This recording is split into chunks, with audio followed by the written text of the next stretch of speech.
That's when I really became, the best player I could, when I understood the things Jacques was trying to teach me as far as not giving up chances to the other team, being smart with when you joined the offense and tried to create offense. And I think, I know it made me a very, a better player going forward and a much more valuable player to my teams from there on in, that I could kind of be trusted, be responsible, whether we're up by a goal, down by a goal, in the game 7 of a Stanley Cup playoff game. I became a better player because of what Jacques taught me. It wasn't easy. It was a frustrating process to go through, but probably the most important thing that happened to me. That was Hockey Hall of Fame defenseman Scott Niedermeyer, and you are listening to episode 148 of the Up My Hockey podcast with Jason Podolin. Just watch me now.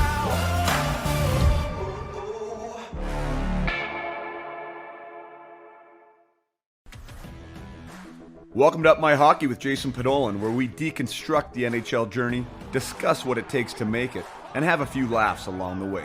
I'm your host, Jason Podolin, a 31st overall draft pick who played 41 NHL games, but thought he was destined for 1,000. Learn from my story and those of my guests. This is a hockey podcast about reaching your potential. Hey there, welcome to or welcome back to the Up My Hockey podcast with Jason Podolin. I am your host, Jason Podolin, and you're here for episode 147, and today's a good one. One of the best ones as far as somebody who has made a huge impact on the game over their career, a Hockey Hall of Famer by the name of Scott Niedermeyer.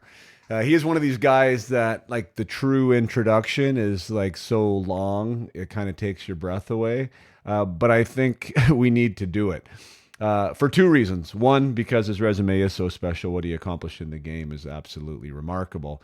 But two, and maybe some of you are going to be rattled by this, but we don't talk about much of his resume at all. Like, I don't talk about his Stanley Cups. I don't talk about his Norris Trophy. I don't talk about the Olympic golds. We have a conversation, an Up My Hockey conversation about hockey, about his adversity, about his insights, about his lessons. So kind of flipped the table on him. He said after we stopped the conversation that there was a lot of questions that he'd never been asked before, and he really enjoyed the conversation. So I'm glad it was a breath of fresh air for him. And if you are, somebody who follows Scott Niedermeyer or a fan of him, perhaps this will be a very new discussion for you to listen to, a very new type of interview for him.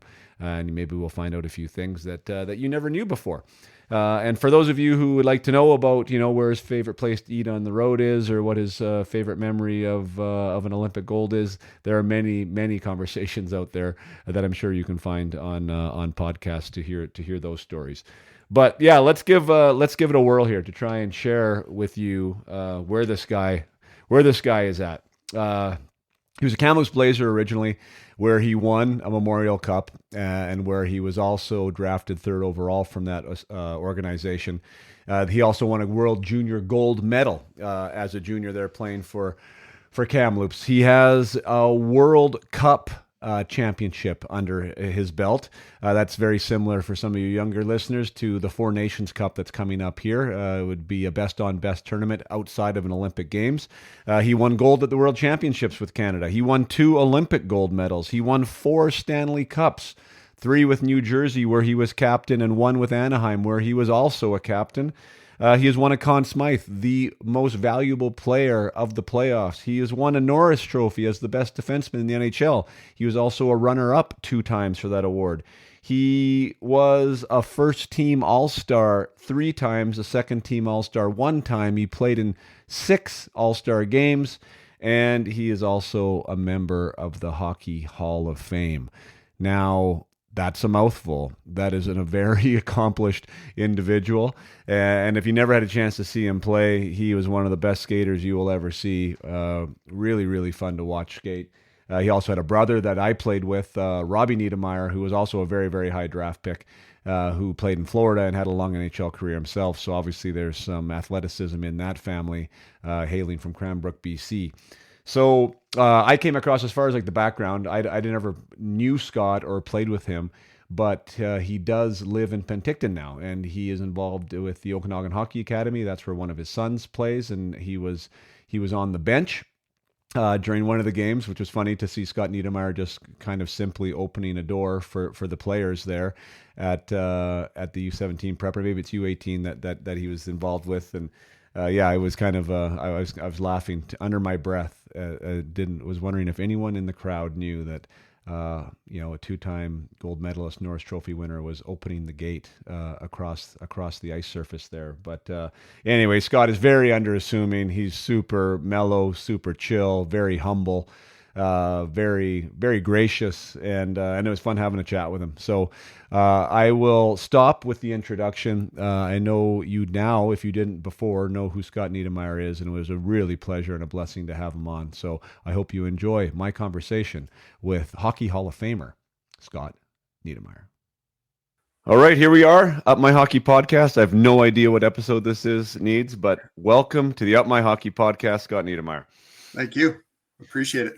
For a guy as as acclaimed as you are, you were one of the easiest guys to actually hook up and get onto this. So I want to thank you for that. It wasn't a pain in the ass. Sometimes hockey players, you know how we can be. It's tough to track them down. Trust me, I don't know, however this worked out smoothly. I can be pretty difficult sometimes. So whatever happened, it went smoothly. That was great. So awesome. Yeah, I mean, we don't really have a connection, but I don't know if you know, I played with your brother a little bit in Florida. So like I do have a connection to Rob, and through that kind of have been following your family from a distance. So it was pretty cool to be from Western Canada, WHL grads, and to watch what you guys were able to do. So congratulations on that. What's Rob doing these days? Yeah, he's actually moved back to Cranbrook. He's a farmer now, a rancher. He's got about 70 head of cattle out on a 500-acre piece of property, and enjoying it. He loves it, loves to be outside, loves animals. So he's doing well. 3 young daughters, a fair bit of soccer in his life. They're soccer players. So he's out there coaching a bit of soccer. Something about that doesn't surprise me at all, that he's out on a farm with 70 head of cattle. That's super cool. I'm sure he's happy as happy can be. Yeah, for sure. That's wild. Maybe we'll just start there. I mean, I said that I don't want to like break down your career, but I think, your journey is super relevant to probably the perspective you have and what you're doing now as a coach and helping your own sons, go through the game. Kamloops, there's been so many Kamloops Blazer guests on my show that I'm sure maybe some of my listeners are getting sick of it, but it's pretty wild, quite frankly, like how good that team was for so long, and the success that they had, and how so many players from that team went on and had great success other places. How did you get involved with the Blazers? I guess you were a list guy because the draft didn't exist then? No, that's right. There was no draft. I didn't know a lot about the WHL, really. Growing up in Cranbrook, BC, we had junior B hockey there, and that's what I watched. That was what the older guys were playing. And I think maybe I'd been to a game, maybe down in Spokane, been to a WHL game down there at some point. But, when time kind of rolled around, I think I'd bounced around a couple lists, when I was 14, 15 kind of thing, on and off, and ended up on Kamloops' list. The summer before I could go play, Bob Brown and Ken Hitchcock came down to Cranbrook to visit and kind of, I guess, sell their program and talk about what they can do and have done. And I think that did impress my parents. It was a different world back then. We didn't really know a whole lot. We know that they'd had good teams there, good players had come through Kamloops prior to that time. And at that point, my parents seemed sold on it, and ended up going there with another friend from Cranbrook, Jarrett Bouquet. We both took off at 16 years old to go play in Kamloops. So that was kind of nice to have someone along heading off into a new adventure. And his dad, actually, back to development, his dad was our coach pretty much all the way through minor hockey. We were lucky to have him. He was a gym teacher in the high school, and just a real good coach, made it fun, taught us a lot about the game, and the right values, I think, is probably maybe the most common thread that I was fortunate to be part of with coaches was, sort of team first, play for your teammates, do what you can to help them, to help the team. That was sort of always the approach that I was involved in, playing for different teams. Yeah, that's I didn't realize you did come with Bouquet because I mean, I know you know, but he's part of he's part of an agency now, and he was a guest on the program as well. So I Oh, did was talk he? to Okay. Joe. He's a Yeah, better yeah, storyteller than me. So, yeah. Well, he was a lot of fun to chat with. Yeah, no, and he's doing big things right now. They're doing great there. So you stepped in at 16, and had a heck of a season. You know, were you said you hopped on and off some lists. You know, it's nice to kind of go back to that time and you know, now a Hockey Hall of Famer and a Norris Trophy winner. You know, back then you were a kid from Cranbrook who was just playing hockey. Like, were you just playing hockey? Were you crushing everywhere you were going at that point? Like, what was the trajectory like for you at that time? If you could look back at that. yeah, I mean, no, for sure. I mean, I was doing well. I was probably one of the better players on our team. I could always skate well. That always helped me, especially at a young age, when you can skate, it gives you a big advantage out there. So that was always a strength of mine. So I knew I could have success playing hockey, at least in the level I was at, playing minor hockey in Cranbrook, and traveling around just a little bit. We did mainly in the Kootenays of BC and over to Southern Alberta, Lethbridge, Medicine Hat, and Calgary. That was kind of our world, our hockey world. So, I had some confidence. I knew I had some talent to play hockey. I didn't really know what that meant to go play in the WHL, though. In my mind, it seemed it was just a part of a small little local world, and I was having success there. And did that mean I could go play in the WHL? I wasn't really sure. So when I ended up going there, and having a bit of success, we had a good veteran team. A lot of the other young guys, unfortunately, didn't see a lot of ice time. As 16-year-olds, we actually had, I think, 5 or 6 16-year-olds at my year. And a lot of them didn't play a whole lot. And I was fortunate that I did get to play. I think that's important, to be on the ice, to be playing, to have experiences, good and bad, to learn and become a better player. Right. The the idea there of like going to Kamloops as a 16-year-old. I mean, I went to Spokane as a 16-year-old too, and it's a whole new world, and it's a whole new life, really. And that transition can be challenging in a lot of ways. As you said, the other four of you weren't playing very much, which makes it that much more challenging. What was your biggest challenge that year from a personal perspective? You going to a new city like that at such a young age? That's a good question. I mean, I think it was just hard moving away from home for the first time. I think that's probably what stands out. I think I was fortunate in the sense that I got to, play and feel a part of it. I imagine for those young guys, the other young guys that I was with that weren't playing as much, that's just an extra challenge to kind of deal with. And that would be tough because they were the best players on their teams, the year before. And all of a sudden, they're in and out of the lineup and watching some hockey games. And that is a tough position to be in, to kind of keep that excitement, enthusiasm for playing the game, and that passion for it, not get discouraged, at least for any length of time. It's going to be hard over the short, time to not get discouraged. But I was fortunate, probably just moving away from home. Like I said, moving away with a good friend of mine, I think helped a lot, that we kind of went there together, and that eased the transition for sure. So for a lot of guys that I've had on this, I mean, and Jerome X Blazer was one of them. Like the biggest adversity that he felt that he faced when he really looked back on everything was his 16-year-old year in Kamloops. You know, like he thought about leaving, thought about quitting. You know, there was all these kind of ideas because he didn't play a lot at 16 and it was so new. Was there? It doesn't sound like your 16-year-old year was that traumatic. If you did look back now at the entirety of your career, what was the hardest point for you to get through? Yeah, no, I was fortunate. My 16-year-old year went very smoothly, all things considered. For most players that age, there is going to be some bumps in the road. It's a big step. And I was fortunate to play with an older defenseman that had been in the league, a big, strong guy. We had other veterans back on the blue line. So it was a pretty good spot for me to kind of just slide in and do what I could out on the ice. I would probably say for me, it was probably about 3 or 4 years into my NHL career where I probably had sort of the biggest challenge and the most frustration with the game. Jacques Lemaire was the coach in New Jersey at the time. The first couple of years, his second year in New Jersey, we ended up winning a Stanley Cup. And I think that was my third season in the NHL. It was a shortened season with a lockout. So in those first few years, you're excited to be there. You're enjoying every second of it.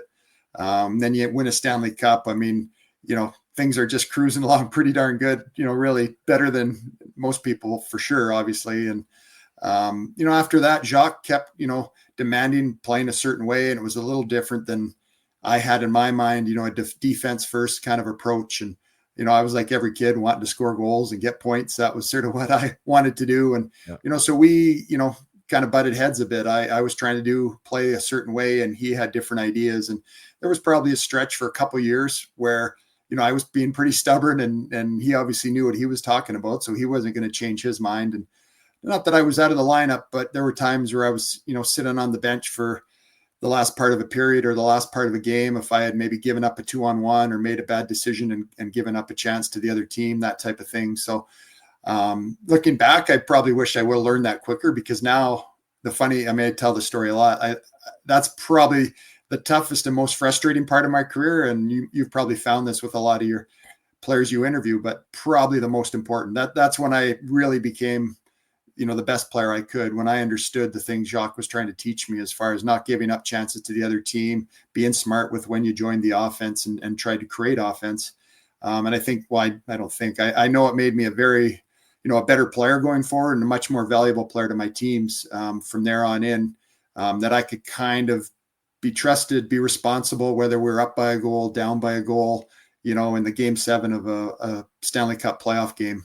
I became a better player because of what Jacques taught me. It wasn't easy. It was a frustrating process to go through, but probably the most important thing that happened to me. Yeah, I mean, I think that is really valuable insight there, just for everyone listening, because here you are, not a Hockey Hall of Famer at that point, right? But a future one, and still obviously a very accomplished player to that point, a 3rd overall draft pick, somebody who stepped into the NHL, didn't have to, be in the minors at all, had won a Stanley Cup. And now there's resistance between you and your coach about really a player identity, a little bit of a crisis, right? About what you wanted to be and what he wanted you to be. For sure. And boy, this happens all the time. I'm sure you see it, on the levels with your son right now. When I'm working with players, that's one of the main things we talk about is how do you provide the most value, and really understanding that and wanting to adopt it. Yet there's massive amounts of mental resistance when it comes to that.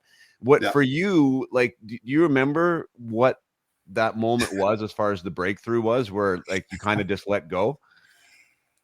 Yeah, that's a good question, because when I look back on it now, I just can't believe, it took me, a year and a half, 2 years to sort of battle through all that to kind of get to a point where I was like, okay, I kind of get it now, and let's kind of move forward. And maybe it wasn't just one moment. It probably was a gradual sort of progression of me just kind of understanding it more and more and starting to live it in my game. When I was on the ice, and maybe when I started doing it more, probably Jacques saw it and probably maybe gave me a little more benefit of the doubt. So it was probably a two-way street, just in any relationship, there's kind of managing it and figuring it out. And I'm sure that's kind of how it played out. So, again, like I said, in hindsight, it's hard to believe that it took that long, and especially now that I know how valuable, that kind of mindset and understanding how to play the game to win, to help your team have success, really is, I guess, what the bottom line was there. And I wouldn't trade any of this team success we had for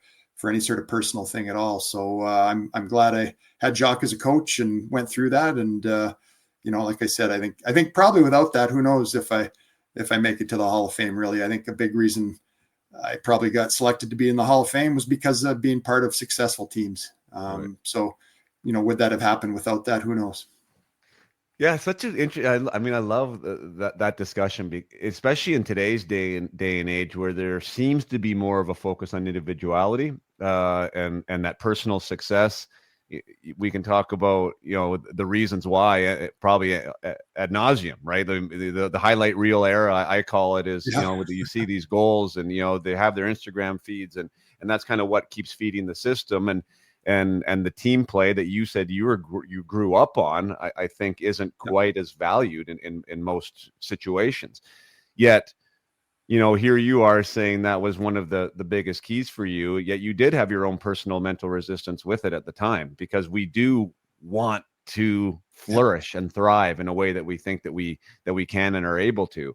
I know that's been a discussion I've heard, and I'm sure you've obviously heard it numerous times too, about yourself, that your numbers potentially could have been a lot greater had you been in a different situation. Maybe you don't have the 4 cups, like you say, right? Maybe you don't have some of these other things. How do you, like, what's the advice for someone out there trying to balance that? You know, the idea of making people better, being part of a system, maybe taking your foot away or off the gas from the personal production. You know, how do we do that? Yeah, I think that's just part of maturing. I would say I think that was my journey through that. I was probably no different, like I said earlier about it. Any other kid, I love to score goals. The prettier they were, the more exciting they were. I mean, all of that, right? I mean, that's a great part of hockey for sure. But at the same time, winning, sitting on the bench, sitting in the dressing room with guys that you're going out to compete with, and just looking across and knowing that they're going to do everything they can to help your team win.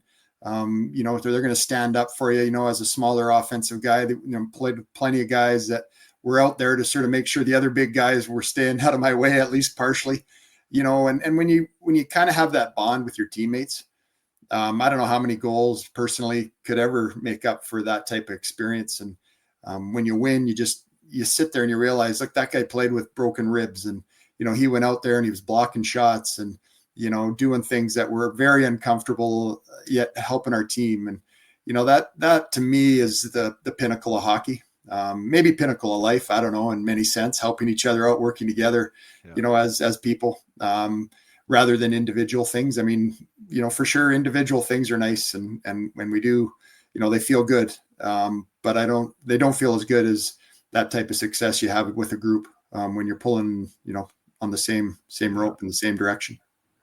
Yeah, I love you saying that. I mean, I think that's the best part about hockey. When I look back on it, of course, I love scoring the goals and I love doing that stuff. But the idea of hockey and what it really allows you to do and allows you to learn when it's done right, like when it's done well.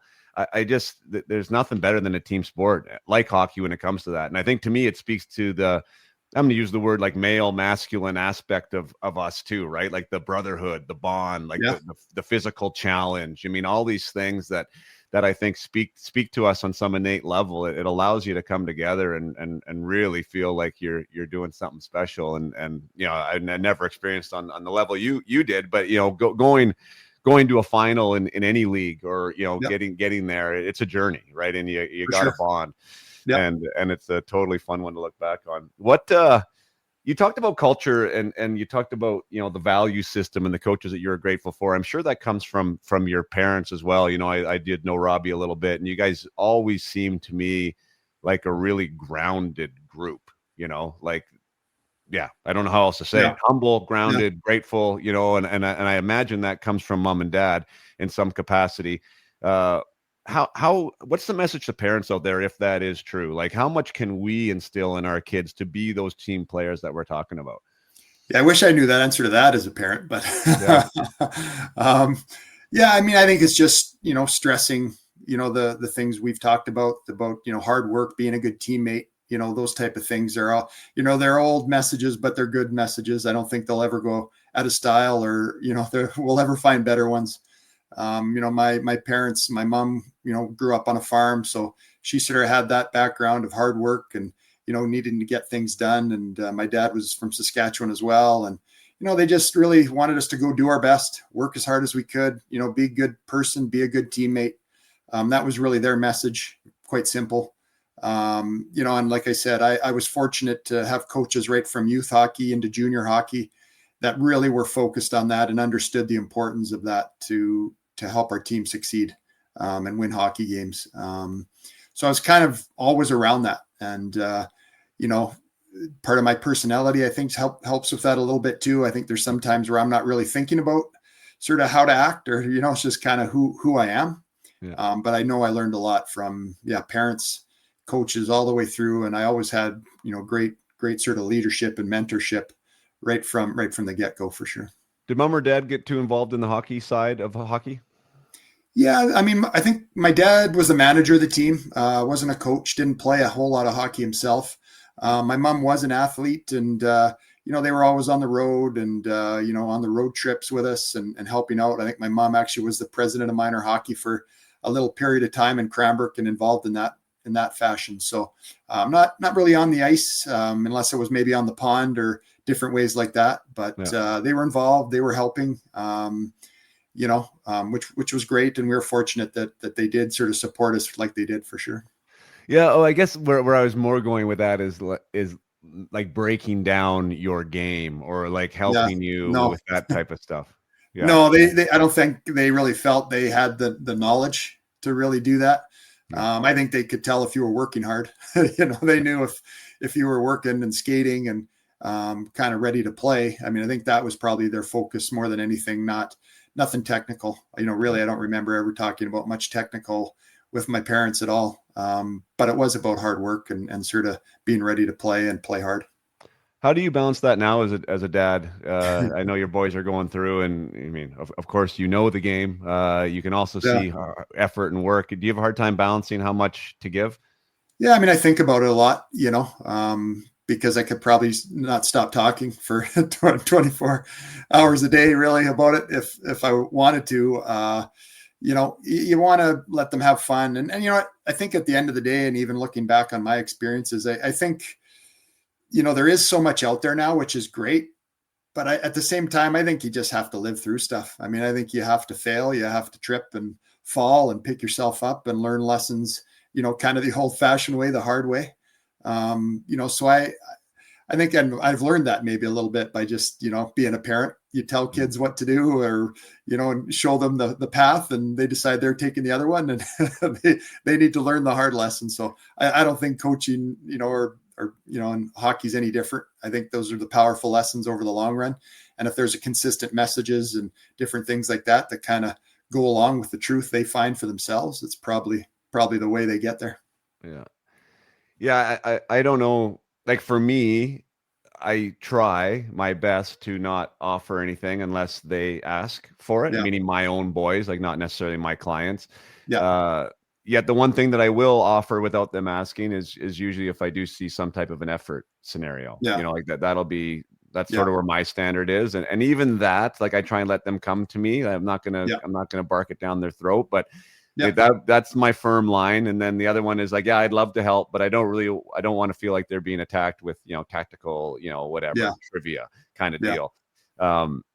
Is that like for those out there listening, did you feel that's a good recipe as far as, your value system as a family? I mean, I do love, I compete and effort for me are big ones. And those are the ones that I kind of like are non-negotiables. Other than that, there's lots of ways to play hockey. There's lots of different avenues to play it. But if you want to actually be a hockey player, those are going to be my standards, and we'll figure out the rest. Yeah, no, I think so. I for sure there is lots of different ways to do it. I mean, especially in today's game, different systems, and there's so much more than there was when I was a kid. And these guys have grown up with it, and they sort of digest it more and think about it more in that sense. So I would say so. I think, it is hard to know the line for sure. I think some kids maybe will come out and ask and talk.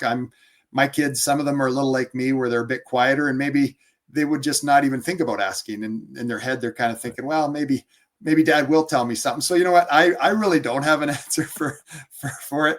I think, I guess in the big picture, if I look at it, I think what I would probably say is the most important thing. I mean, do they really want to be out there and they're enjoying it? And I think if they are, the rest of that, giving them some advice and encouraging them to work hard, I think that'll all be accepted quite easily if they are out there for their own reasons, ultimately, I would say.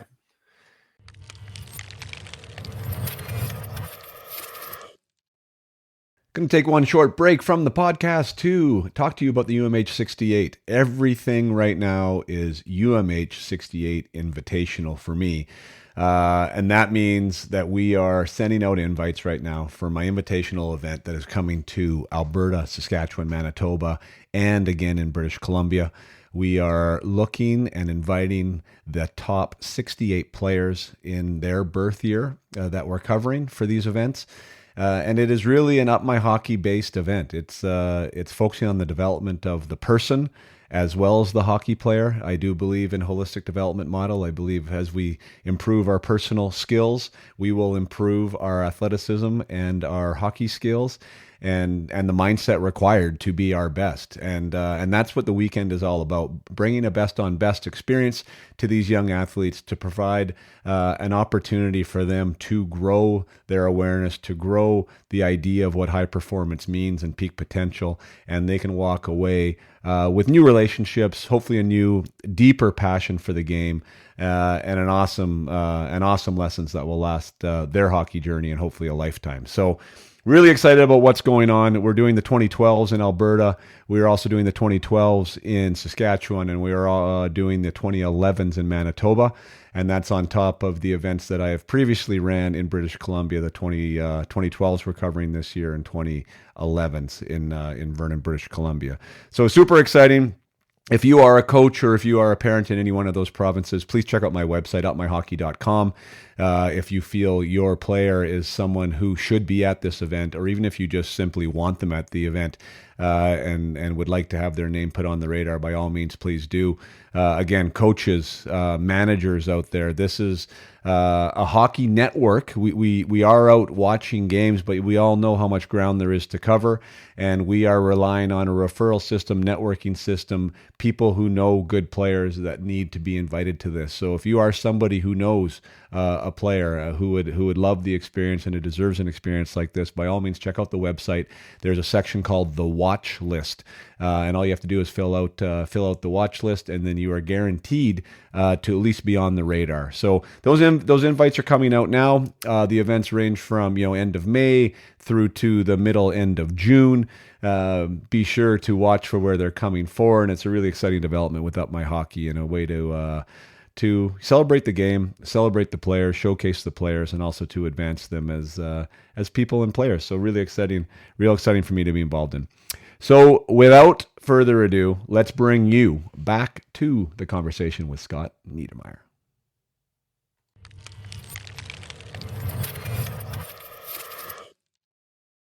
You mentioned being a good teammate, and that's an old message, but one that doesn't get old. I like asking that question in a little different way, and even diving a little deeper on what does that mean? Because I think for a teenager that's listening to this right now, or even a junior player that's listening to this right now, might not really understand what that means. And I think it does probably mean different things to different people. But when you say that, if you think of like one of the best teammates you ever had, or like what they would encompass and what would qualify to get them that accolade from you, what would they be doing? Yeah, I think it's probably a broad thing, a broad spectrum of things they would be doing for sure, right? Like, I guess first and foremost, I would think, when the game's going on, I mean, are they committed to the team in a sense of positional play, making good decisions?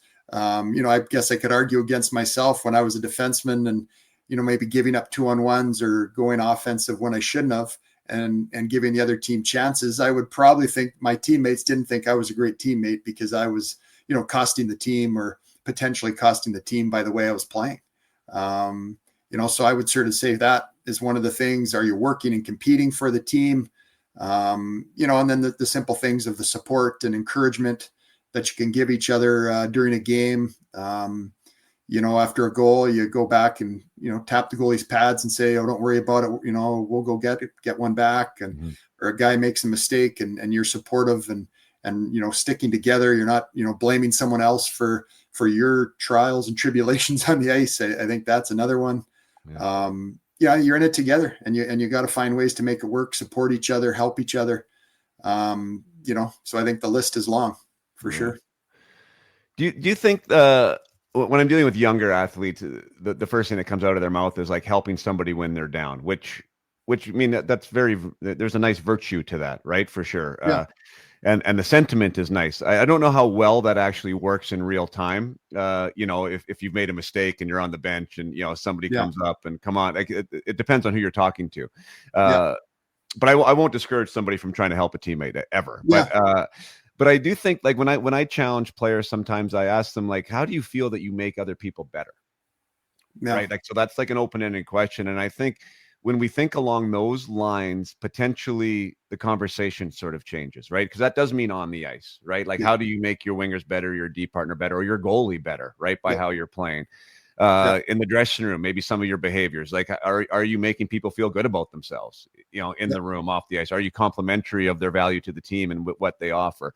And I think the celebrating of success is maybe the hardest one in an environment like hockey, where you're competing against each other, maybe at a younger level, where you actually, you're all trying to move up the chain, the ladder, Yeah. everyone's wanting ice, Sure. to really be authentic in your celebration of someone else doing well, and Yeah. understanding that, that doesn't diminish your opportunity to do well yourself.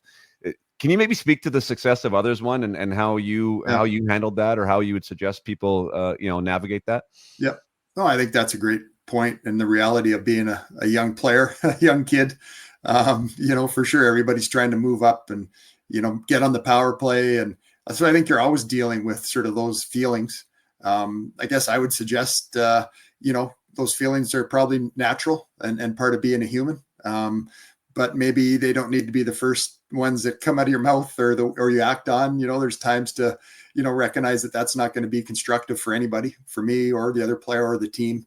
And just kind of, get back out there when you get the opportunity to do your best. That's ultimately what's going to help you advance and get where you want to get as an individual player, which is a fair goal as an individual, to move up and have success. But I would say, having some of those good tendencies of being a good teammate will bode well for you as just as much maybe as scoring goals or, getting points. By coaches will recognize that and say, you know what, we really want this guy in the team. I know I've played with many a teammate that probably were on the team much more for that than they were for their skills or their goal scoring or point totals. It was their willingness to support their teammates, to stand up for their teammates, to do the tough jobs. Maybe their willingness to not, complain when they weren't on the first power play or they were on the fourth line, and they took pride in it and found a way to feel good about that type of role. I mean, I think those are just part of maturing as a human and a player. And for a young kid to get there does take time. You're gonna, it's a natural thing to be a bit selfish, I think, for sure. No, I think that's a great point. Luke Buss is a client of mine. He's now with Wisconsin, and he came on the show, and he talked about kind of our time together. And one of the things that I thought was really cool about his last season was one of the things he wanted to work on. And this kid's a great kid, by the way, like fantastic. And you can tell probably by what I'm going to tell you, to have the self-awareness to tell me, always felt that I was a good teammate, but I wanted to be a great teammate. Yeah. Right. And so he never felt that he was really selfish, but the one thing that he wanted to work on was the idea, like that's like if he was on the bench, let's say, right, and somebody else scored on the power play, or this type of scenario where he would feel a little bit bad about himself. Super honest, right? Like what an honest thing to say, and what a mature thing to say. But he didn't want to be like that, and he wanted to celebrate. And so he, through intentionality, right, and through the idea of recognizing that, you know what, this doesn't hurt my chances of success personally. It has no bearing on it, right? Like he got to the tangible, pragmatic understanding of that, and then was able to move forward to be authentically celebratory, with his teammate. And that was one of the biggest moves that he made in his own game, which allowed him to flourish on the ice. Like it was like really one of the big breakthroughs. And so like when I love talking about personal development and again, this idea of hockey as a team and what makes it so great, and so he became a great teammate, and in the process scored more goals. Go figure. In the process was more productive. In the process got to Wisconsin as an NCAA, scholarship ad. And so I just love seeing that. I think with intention, we can do that. And so I just wanted to, add on to your point there that this is something that you can improve. You can be better at it. No, and I think, in a bigger sense, even like for me personally, thinking sort of when was I playing my best?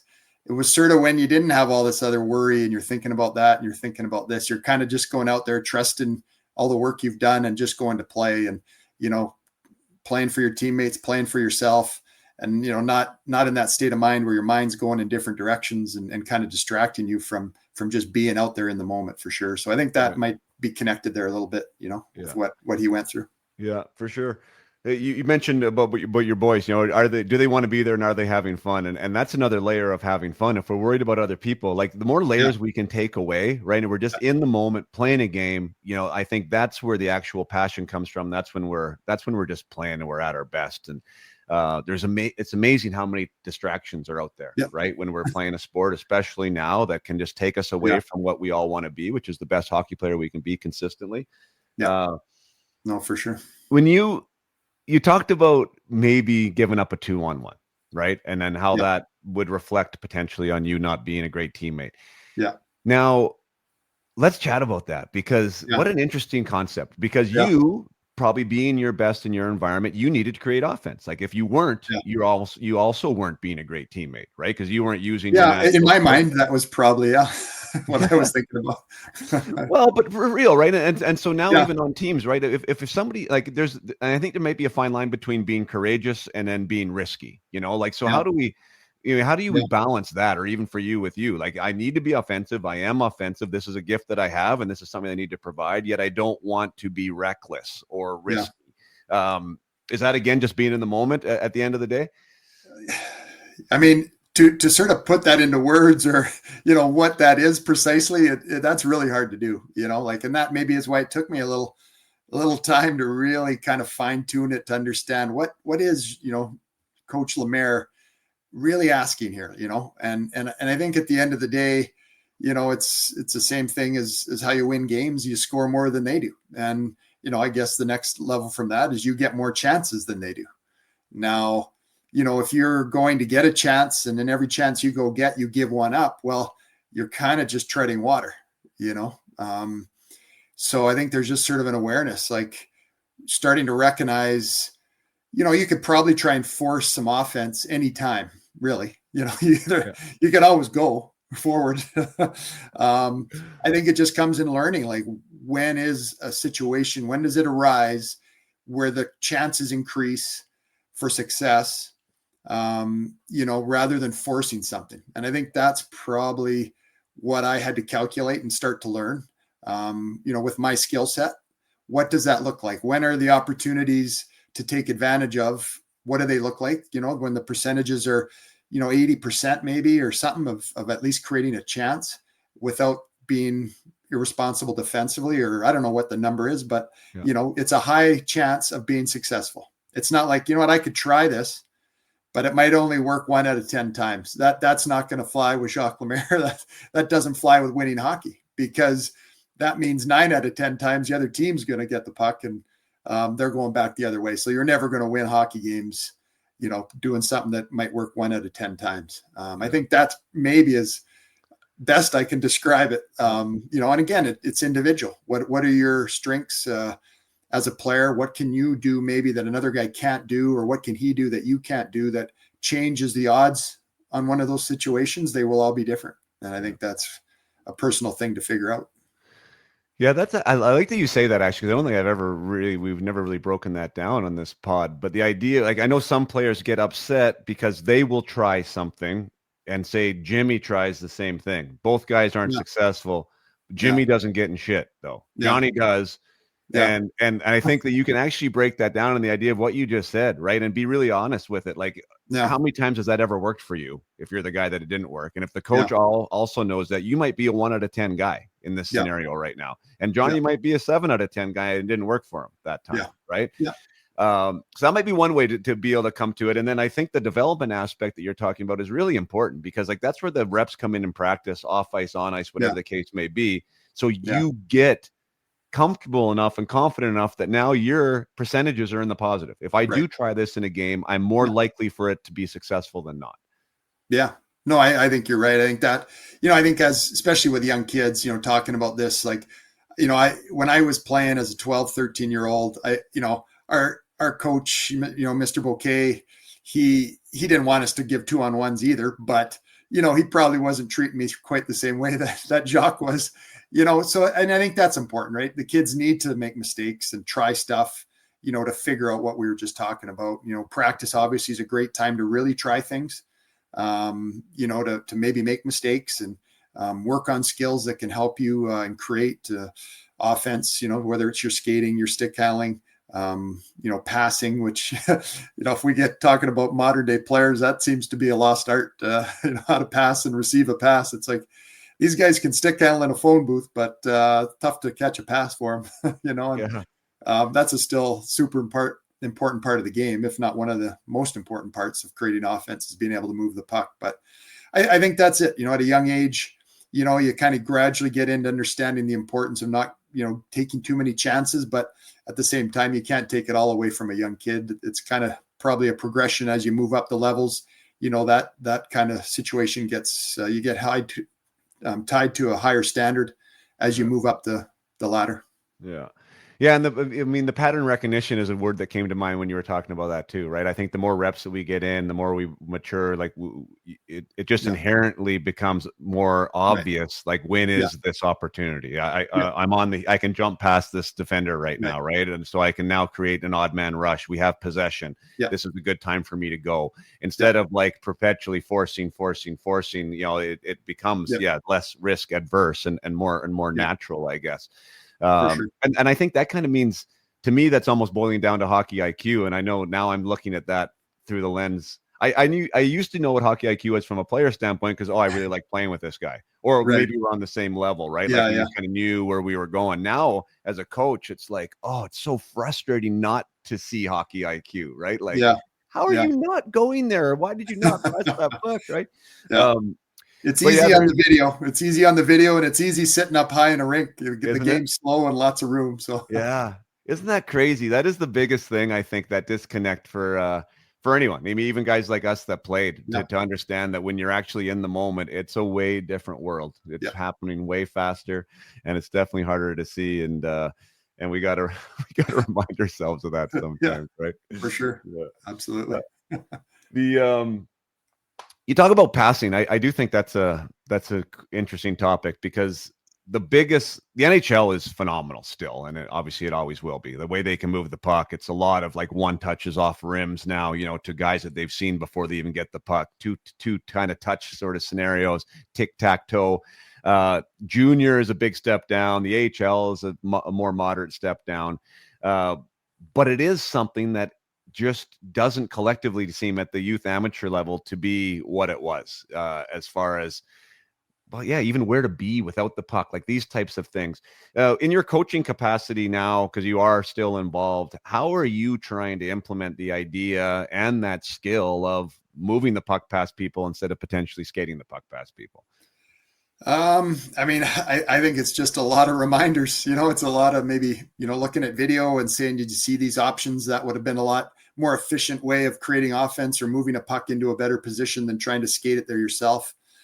In game, maybe having a bit of a discussion after a player gets off their shift.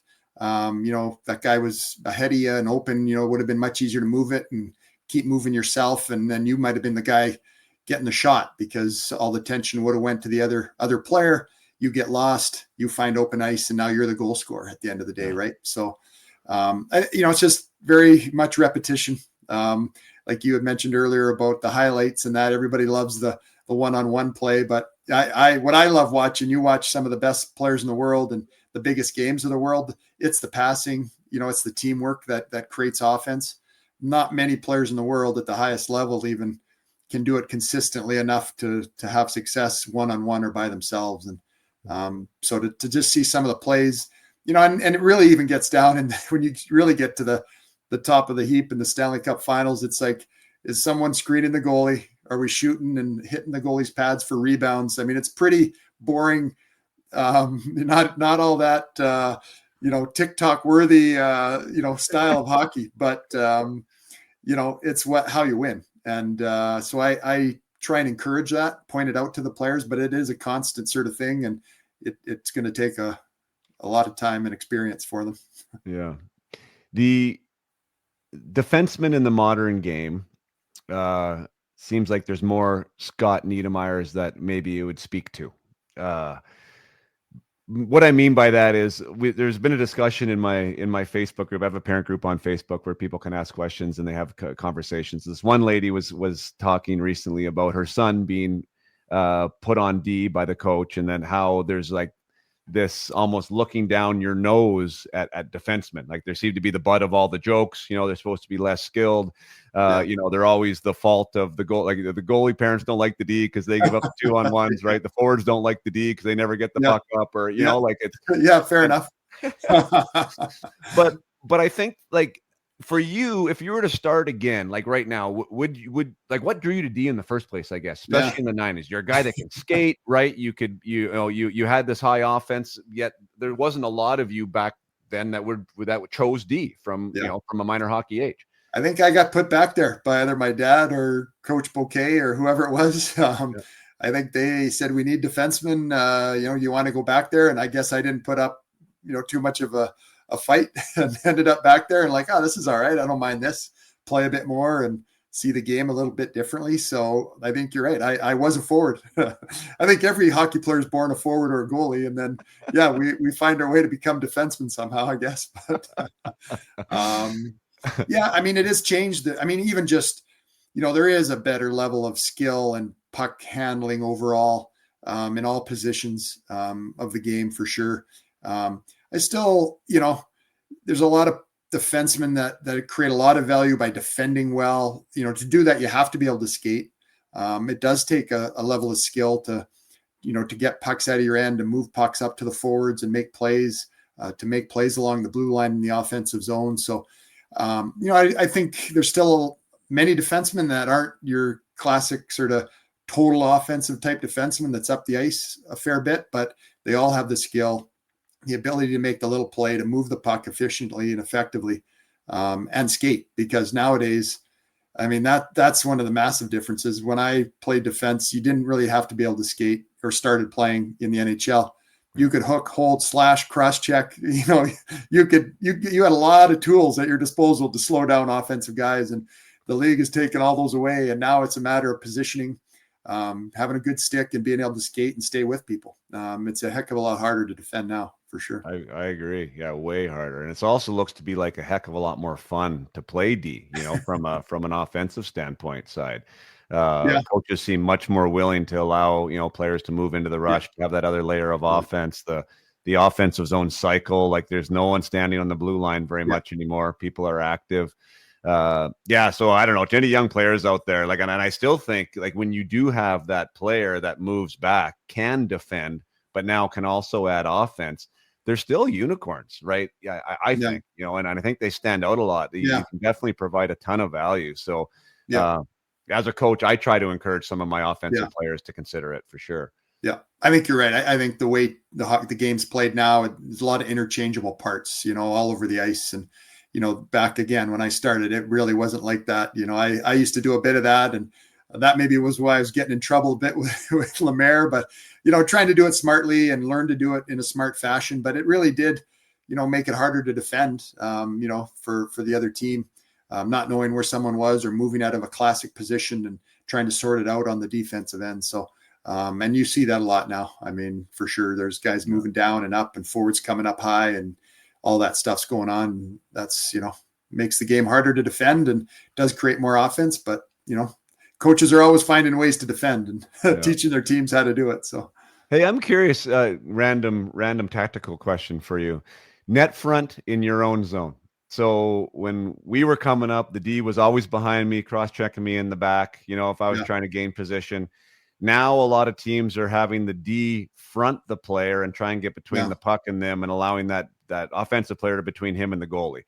Yeah. What's your thoughts on that? Do you have a strategy or what you would coach? Yeah. I mean, I think that's, again, goes kind of to a personal, what are you comfortable doing? What are your strengths as a defenseman? Some guys don't mind eating pucks, they're coming hard and, a lot of guys are comfortable stepping in front of them and getting their body on it. I think if you're going to do that, that's kind of what you need to do, is not let that puck get past you. On the same side, on the flip side of that, if it does get past you, you're in trouble now because you've lost position. So I would kind of say, unless you really like to block shots and get in front of that puck and are really good at it. I mean, obviously that's important. You have to be able to do it as well as liking it. I would stay, being on that defensive side as much as possible is never a bad place to be overall. Okay. I'm glad. Well, I didn't know what I was going to hear from you, obviously, because I mean, there's a lot of NHL guys doing it. It seems like they want Yeah, all six of their D to front. I just think like, yeah, as far as what I was taught and what I coach is like that defensive side of like that yeah, really is a key concept that a lot of players don't get. Whether you're yeah, forechecking or whether you're in the neutral zone, right? Be above the puck, be yeah, above your player. Right now, you have yeah, angles. Now you have position. Now you can attack. And now, if you're going to take that concept away, like right in the crease, like that seems yeah. absurd to me to do that. You know? Yeah, I mean, I agree. But there are guys that are big, and they're going to get, again, 9 out of 10 pucks are not going to make it through them. Yeah. And they've found a way to have success, playing in that style, and it helps the team. So I think that's hockey in a nutshell. Like that would be one of my more consistent themes, is that I think you mentioned it earlier. There isn't just one way to do anything ultimately. I think there are some concepts that remain pretty consistent and true to at least where you should start from. But obviously, if you recognize you've given up that defensive position in front of the net, you now have no choice but to get that puck and not let it get to the offensive player behind you. I mean, that's as simple as that. So it doesn't leave much room for error. I kind of like, where you're in position where you do have room for error, or you can help and, help another player, or you're just in a good position where not only, he's going to have to get around you, but you still have options to defend from that position. Yeah. I guess the thing you do have access to potentially on the wrong side of them is you do have to get a stick. I mean, if you can get a stick, then I guess you're somewhat okay. If you can turn and you have access to a stick, Yeah. and there's a rebound there, like you still have that fighting chance. So I do understand that premise. But where if we're talking to young D-men right now, as far as from a skill set thing, that, I mean, if you would suggest that they dial in, 1, 2, and 3, if you can do these things, you can almost play anywhere, or someone's going to recognize you. Like, well, what would those things be? Sorry to put you on the spot with this, but I'm sure it'll come naturally to you. Yeah, no, it's the first one's, I mean, I don't know if it answers your question totally, but it's what stands out to me. And it's kind of just the intensity and focus it takes to defend in your own end consistently. I think that's something that young defensemen always need to work on. It's pretty common to see, the puck's in your end, maybe not right in your position or whatever, and there's sort of a relaxation. Maybe you lift your stick up, you straighten your legs, you kind of just take a moment, to maybe grab a bit of oxygen or whatever. But the best defenders are always adjusting. They're always reading where the offensive players are, where the puck is, where your teammates are, so that when something does come, when the puck does maybe make its way to your position or your man, that you've already moved into position to be effective and make your job easier. And I think that is something that is a tough sell, for young players. They're like, well, unless my guy sort of has the puck or my position's where the action is, I'm just going to sort of watch and see what's happening. And then the puck pops into a position, and now you react, where it's like, am I anticipating that? Am I moving into position a little bit, to maybe anticipate a puck coming behind the net or into a different place? So I think that, not so much a skill, I guess it is a skill, but just sort of, having an awareness and a focus in your own end to always be adjusting to give yourself the best chance to defend, would be number one. Probably another thing, I mentioned awareness in that, sort of combined with that focus, compete, awareness. And after that is use of your stick. I think at all times your stick should be in a position where it's there for a reason, taking away a passing lane, discouraging someone to skate into a position, whatever way you can use your stick. It's you have it, you might as well use it to your advantage. So I think those are the two things that really stand out, to me. Yeah, that's your second point. There is something that I noticed in my own progression and recognizing defensemen the longer that I played, was the ones that were really would give me fits weren't necessarily the guys that were big, strong, whatever. It was like their stick position that was always in an annoying place, right? To either make the pass or get around them.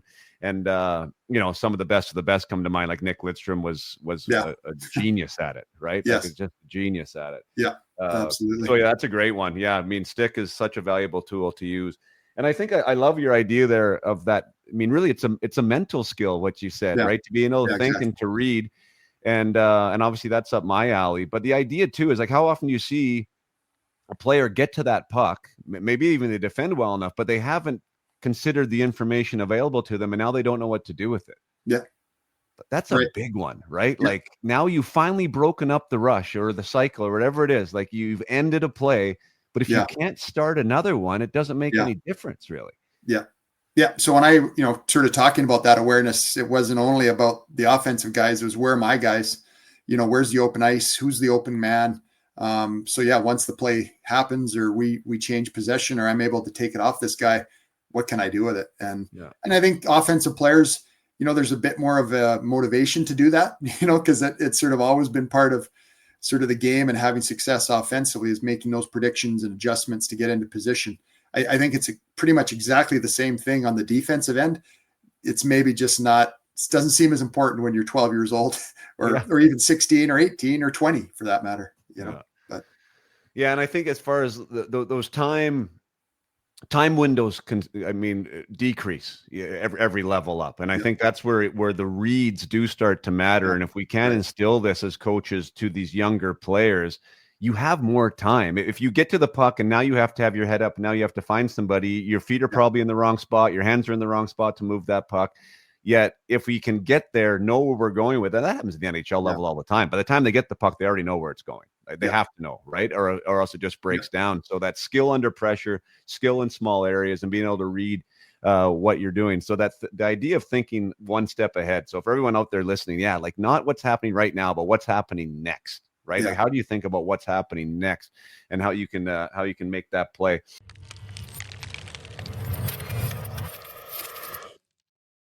Short break from the conversation with Scott to look at the calendar and see, oh my goodness, it's already January 13th. And what does that mean? That means that associations, teams, junior programs, academies, associations are all looking ahead and doing their planning for the 2025-2026 season that's going to start in the fall. And if you are a program or an association that does not have personal development and mindset training involved in your competitive divisions, you are behind the eight ball and you are missing an absolutely key component of the development model. Now, Up My Hockey can fill that gap for you. It's a plug-and-play scenario. You don't have to lean on your coaches. It can be, a unionized, unionize is the wrong word. It can be a standardized curriculum for your players as they move from U13, U15, U18, that you have the personal development and mindset curriculum covered that is going to allow your player to grow within your association, within your teams. It will be a reason to keep players in your association and teams, and it will be something that the players and coaches will be very thankful that they had available to them. So if you are somebody that is a decision maker or somebody who writes checks to decision makers and you don't have mindset training involved in your program, then by all means, reach out to them. They can reach out to me, upmyhockey.com. We are taking phone calls all throughout the month, January and February, to see if it is a good fit for Up My Hockey and your place of residence to work together. It's a really exciting time. The amount of players that I've seen go through this program now and the amount of teams that I've worked with of all ages has truly made a remarkable impact. It helps set culture. It helps redefine what a challenge is. There's opportunities where they weren't seen before. How to be a teammate, the culture in the room changes, the resilience of the team, how they handle practice and their own personal development. It really can be a game changer. And this is something that happens over 8 weeks in a team program. So by all means, throw your hat in the ring. Let's see if it's a good fit. Upmyhockey.com. Reach out there through the contact form, or jason@upmyhockey.com is another way to get a hold of me through email. And I would be happy to set up a discovery call and see where we can take it. 2025-26. It's crazy. It's going to happen before we know it. Now let's get back to my conversation with Scott Niedermeyer.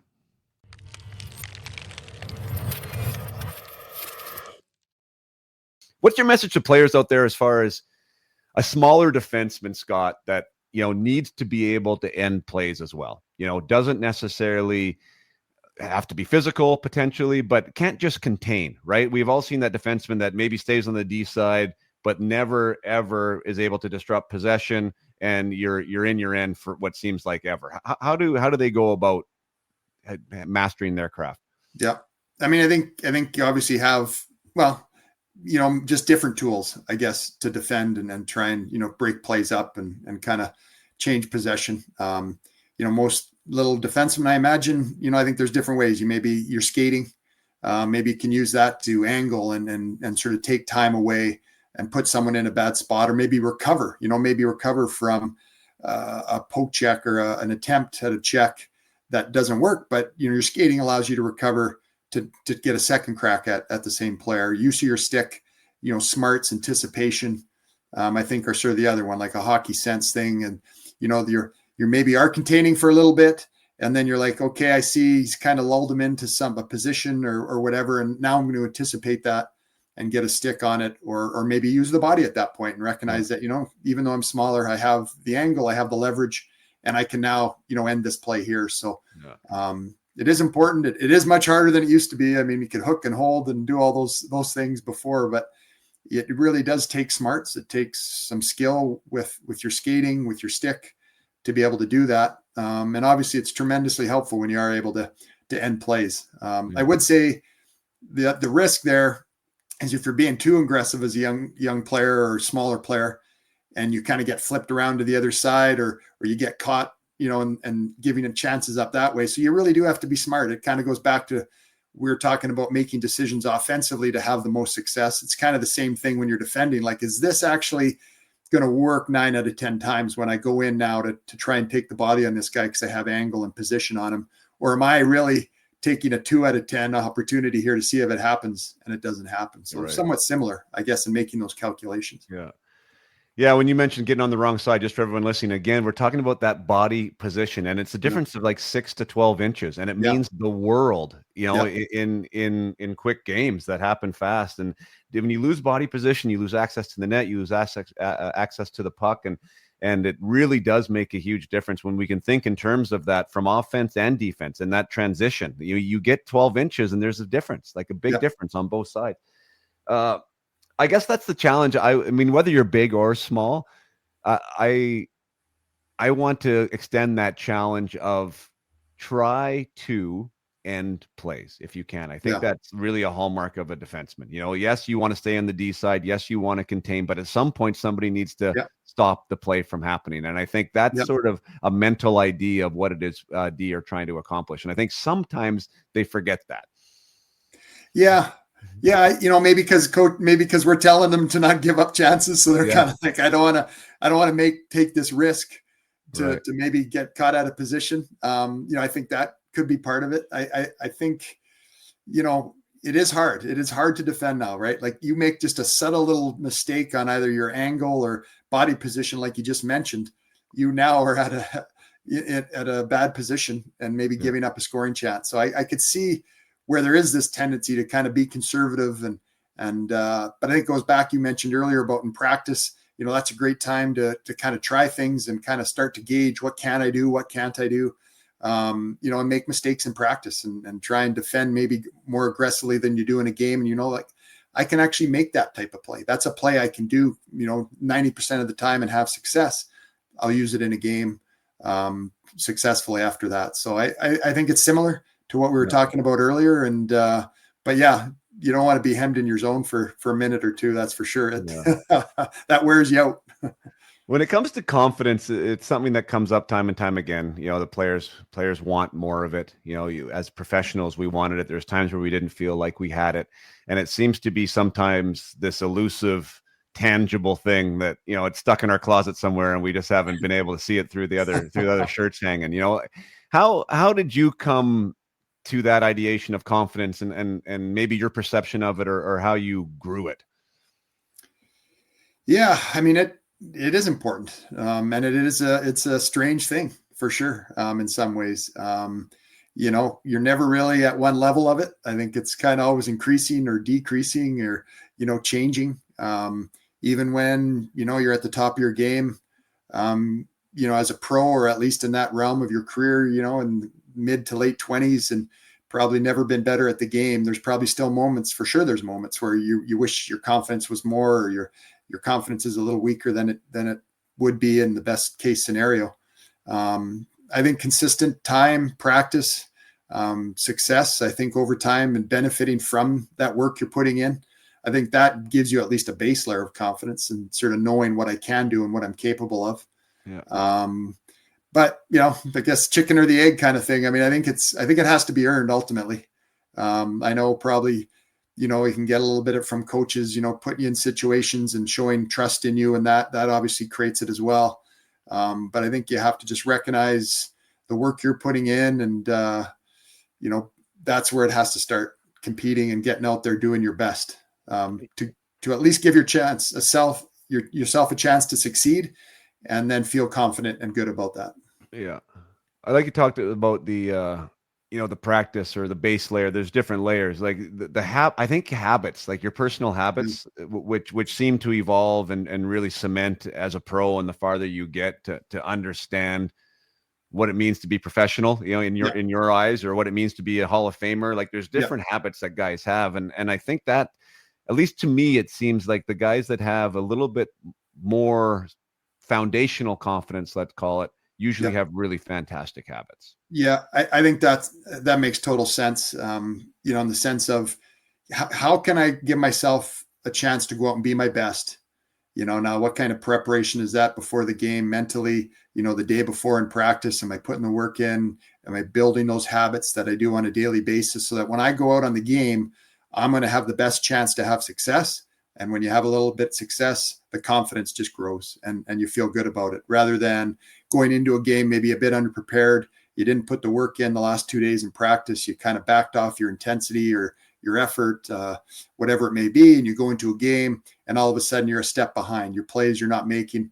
Well, now your confidence is dropping, right? So I think you're exactly right. I think there is a real way you can actually build it and kind of give it the best chance to flourish. And that's put that work in with habits and sort of build that thing from a young, it takes time. Like you said, It's hard to, have a 12-year-old that's got it all dialed in their habits. And you're right. I probably didn't have my habits dialed in till mid to late, maybe 26 or something like that, where I'm like, okay, I kind of have this 90% dialed where I know what it takes now. So the mistakes is another one that shows up, and it's an individual thing, and it's an individual experience with it. What they mean to us, what the impact's ultimately going to be on our game in that moment, whether it be that period or the game as a whole. When it comes to someone that ended up being at your level, hockey is a game of mistakes. I tell younger players now to watch Connor McDavid. Like there's multiple turnovers every night, but this guy's amazing, but he's attacking, and he makes a lot of good plays too. So perfection is unattainable. That's for sure. But what did a mistake mean to you, or how did you overcome a mistake? Was that something that ever, impacted you to a point that you got in trouble with it sometimes? Yeah, no, I think you're right. I think that there is, and even for each individual, you handle it different ways at different times. Yeah. I think for the most part, I was lucky that my natural instinct was, if I made a mistake, I wanted just to go out that much more and try and make something good happen. That it was that was a natural kind of reaction I had to mistakes for the most part. Not always. Sometimes you put your head down, especially if you've suffered a few of them, in a row or whatever the case may be. It's not always easy to do that, but I think in general, that was my response was like, okay, that happened. Well, let's go out and try and, make something positive happen or be better. That was it. But, when they were repetitive and you kind of get in that point of the season or whatever it is, where things really for game after game haven't seemed to be going well, it is hard to kind of dig back out of a mistake and not let it weigh you down, for sure. That is a difficult challenge to deal with at certain times, for sure. I like what you said there, though. I believe I like to provide choices, right, for players in the moment. And I think that what you just said there, maybe what your natural instinct was, can also be a choice if it's not the natural instinct of a player. Yeah. That the mistake now represents an opportunity for you to go out and make a positive impact. Yeah. And that's how you identify with yourself. So, now that mistake becomes an opportunity to be something better. And I do believe, like, if we have that mental change of focus, now this thing isn't something that we necessarily have to have our head between our legs on the bench about and feel bad. It doesn't mean that another mistake is going to come. It doesn't mean that we're having a bad game and that we're going to get benched, right? It can actually mean that this could be the piece of the puzzle that actually pushes me forward. So I think that's great that and maybe fortunate, right? That was your natural kind of tendency to handle that. But I think that's a super powerful one. Like that is a choice that we can make. Yeah.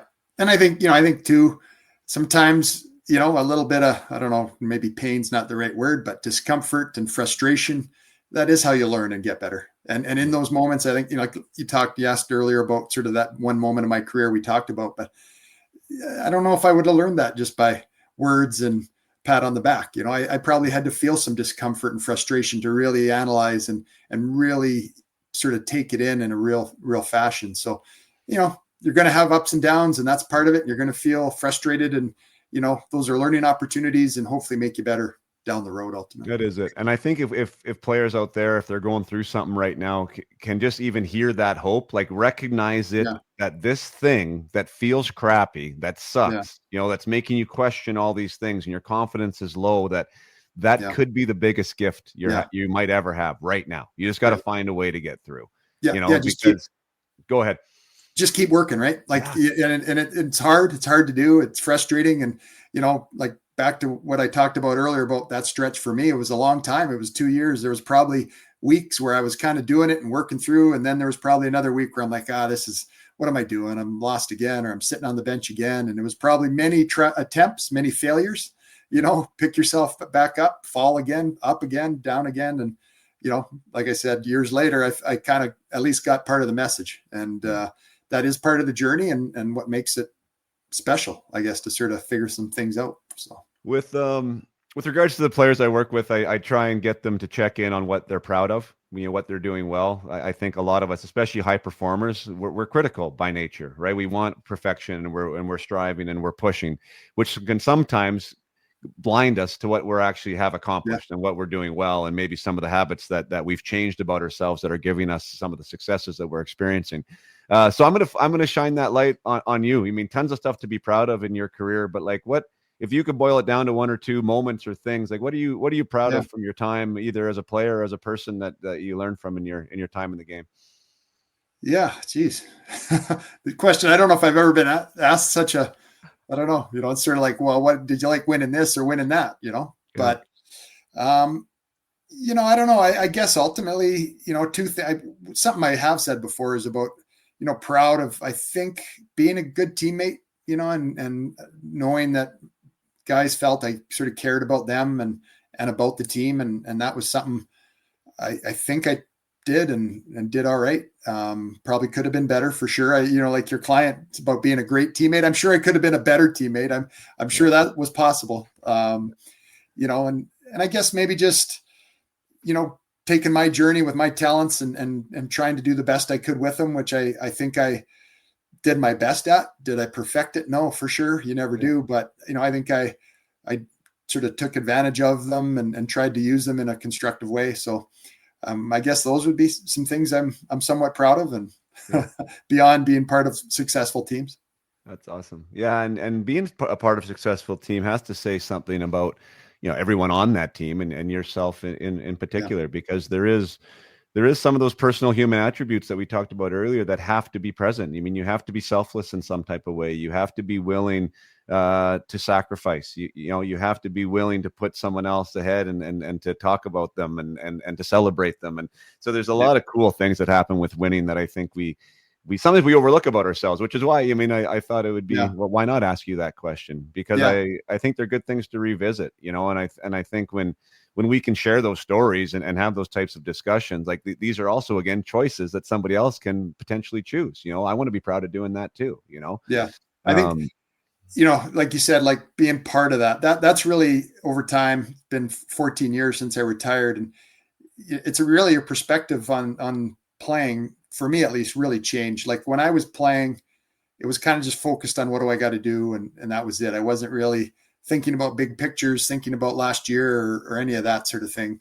And then when you retire, you kind of have you can kind of flip at it and look, or, flip it around and look at it and kind of think about, geez, what was all that? And people always say, well, you were on these teams that did all these things, but I really kind of just said, I tried to do the best I could with my small role on those teams, and everybody else there for the most part did exactly what I was doing. That's why we had success. So, to kind of just talk about that team success when you're talking about me, well, I just did my little part. That's really what I came to recognize, and which I guess I always knew, but when there's this constant sort of talk about you're on all these winning teams.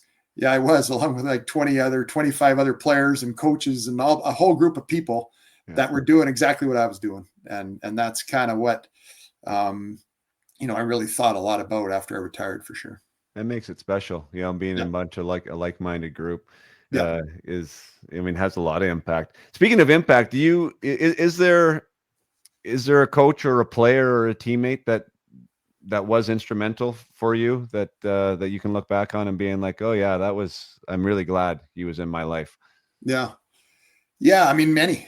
I think that sort of stems just from what I was just talking about. I mean, the amount of good, committed teammates, committed to the team and the way they played, the way they conducted themselves.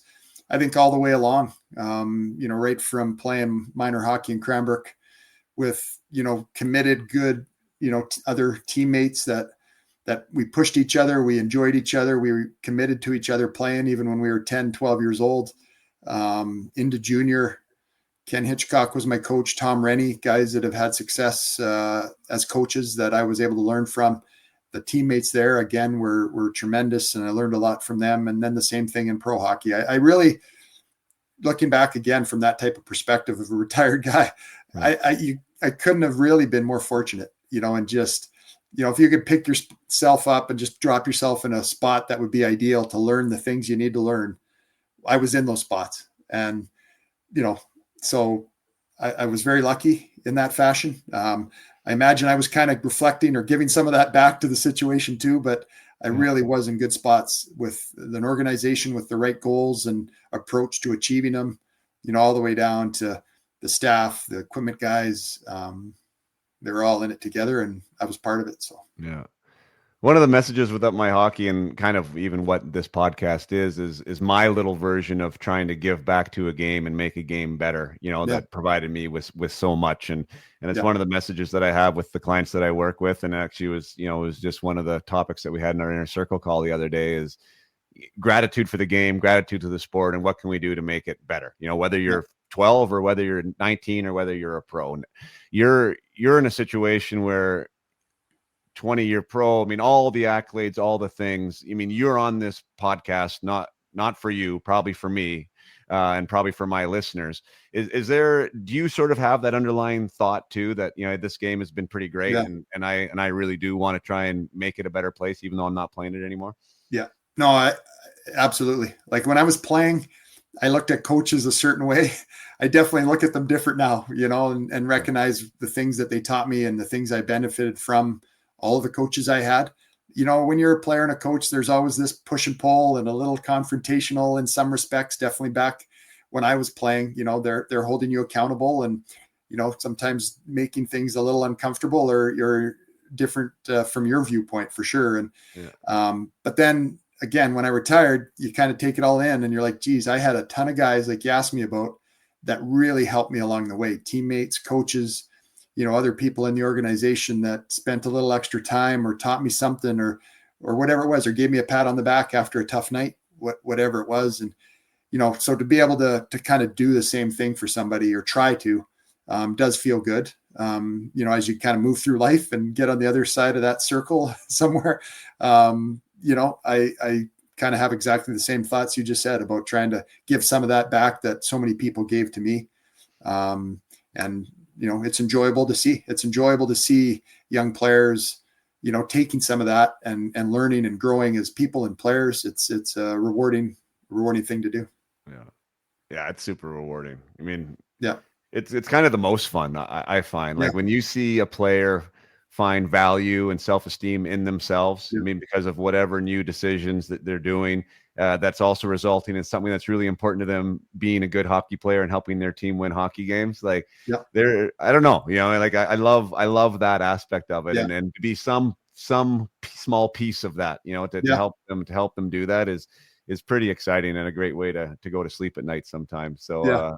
I guess we're part of a big team, right? Yeah. And no different than being on a small hockey team or a bigger team of coaches and, citizens of the planet. So yeah, absolutely. I enjoy it a lot. And, those moments when you do see sort of that success or that confidence or the play work or the situation, or you start to see habits form of these young guys that help them along. It's a great feeling. Absolutely. That's fantastic. Is there any last message? I've kept you for an hour and 20 or 15 here already. So, thank you for your time. Is there any last messages for some players that would hope to maybe, put on that junior jersey or a NCAA jersey or an NHL jersey one day? Yeah. I don't know. We've covered a lot of it, right? But, I guess I would say, sort of tip my hat to a lot of these youngsters now. The world they live in is way different than we grew up in, right? Like what they have to deal with, and with whether it's social media and just awareness of all these things going on. Like I said, when I grew up, we barely knew any other players. We'd go to these tournaments and kind of watch this other team play, and you're like, oh, that guy's a good player. Like, what's his name? I don't know. Or like, where now these guys know everybody, and there's these camps and all this stuff. It's always going on. And I think what I really wish and hope is that they are having the same type of experience that I did when I was 12, 14, 16, 18 years old, that, they're enjoying themselves. They're having fun with their teammates and playing a great game. I guess ultimately that's what I hope for them. If that leads them to wherever it does down the road, that would be great. But the number one thing that they can think back when they get to be our age and think, geez, that was a lot of fun. Those guys, those friends, those teammates, we enjoyed ourselves. And made many great memories together. So I think that would probably be my number one hope for all these young players, that they can say that down the road for sure. Yeah, no, I love that. Yeah, I think that passion happens with that. Enthusiasm and fun.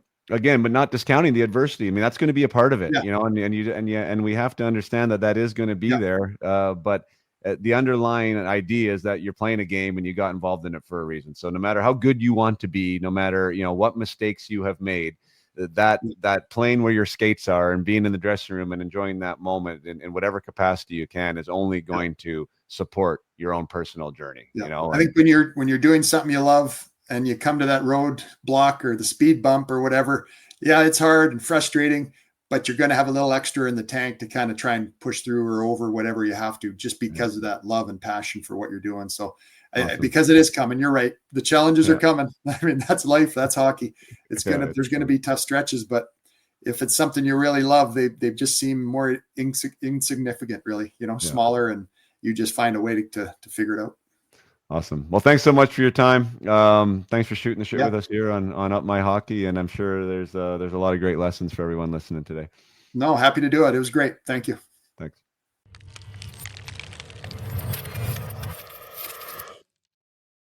All right. Thank you so much for being here. That was not hard at all to listen to. My goodness, if you are a hockey geek, fan, parent, player, and you have the opportunity to have the ear of somebody like Scott Niedermeyer for, what was that, an hour and 15 minutes? My goodness, I think we are all better off than we were 75 minutes ago. I'm super grateful personally to be able to ask the questions and to have the reins on that conversation. That was really special for me to be a part of, and try and get as much as we can out of that brain of Scott's. Boy, the things that he has seen, the places he has played, the things that he has won. It really is remarkable, and it was really a blessing to have him on. Lots of takeaways there. I love him talking about his coach, and how he had to play within himself and how he had to create himself into this idea of a team player when he felt that he could have been giving more. Like, boy, this is from Scott Niedermeyer. I'm sure this is something that can be taken away from everybody in a car right now or wherever you're listening on your headset, player, parent, what have you. The idea that we are in a team sport. And that's one of the beautiful things that makes it so special, that no matter how good you are, you need to be part of the group. And sometimes being part of the group and part of winning as a group is taking some selfless acts and figuring it out. And that's what Scott Niedermeyer did. He figured it out. He had to play within himself. He didn't get maybe the star quality minutes. He wasn't able to rush as maybe he was able to, but he was forced to learn the game the way his coach wanted him to, and he was able to find that trust with his coach, even though there was some resistance involved along the way. But him looking back on that now says those were the most formative years for him, the years that he was most frustrated, that potentially allowed him to step into the Hockey Hall of Fame player that he was and the winner that he was. So, great lesson there. I love that one. And maybe we'll just leave you with that. If it's good for Scott Niedermeyer, I'm sure it's good for you. So play hard and keep your head up.